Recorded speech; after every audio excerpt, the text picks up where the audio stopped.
Well, welcome everybody to our online program on addiction and recovery from the Sunshine Coast Health Center up here in Powell River, BC.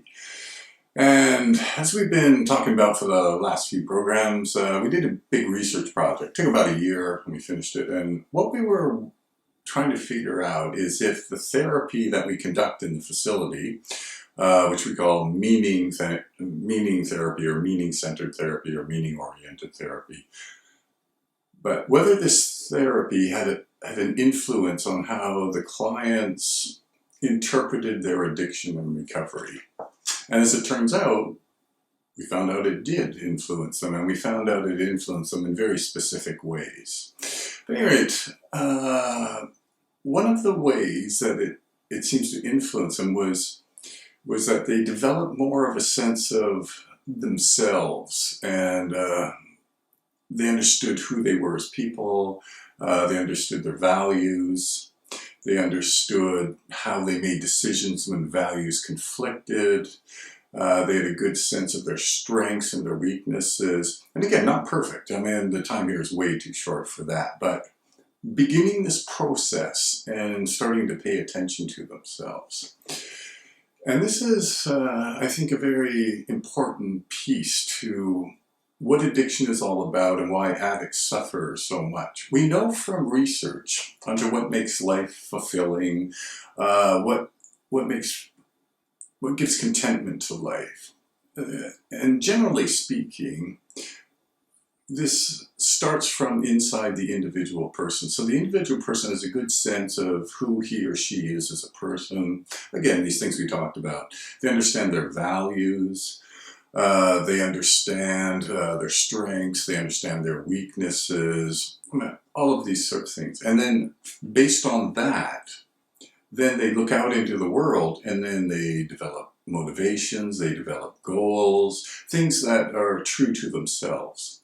And what we discovered in the research, and this was 100%, is that the fellas seem to really struggle with this whole inner thing, and they spent a lot of time and effort on the outside world. Or the way I look at it is they had this external orientation to the world.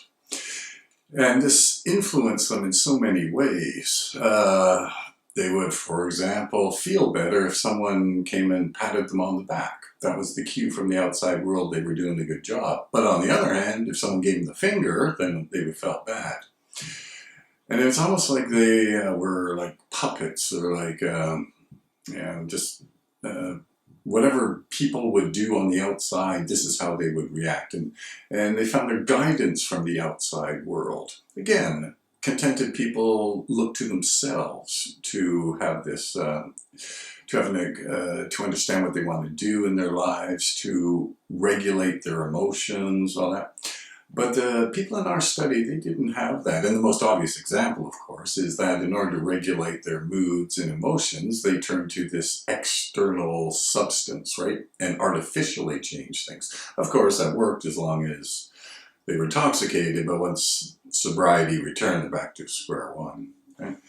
So this is very interesting that they would keep looking outside themselves, right? To find cues on how to live, what constitutes the good life, and things like that. So I thought we'd spend some time on this because this seems to be really fundamental to the nature of addiction and to what you really need to do to go on and live a great life without relying on these drugs.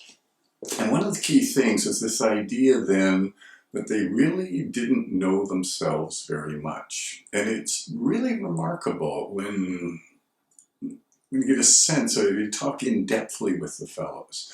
Now, some of them claim they did know themselves, but not that well, right? That was it. I mean, they truly thought they knew themselves, but they would do things, for example, they would mistake a coping skill for what they really wanted in life. So, for example, a very common one is, a few of them would say, I prefer to be alone, to not be around other people. And then they would say, that's just part of who I am.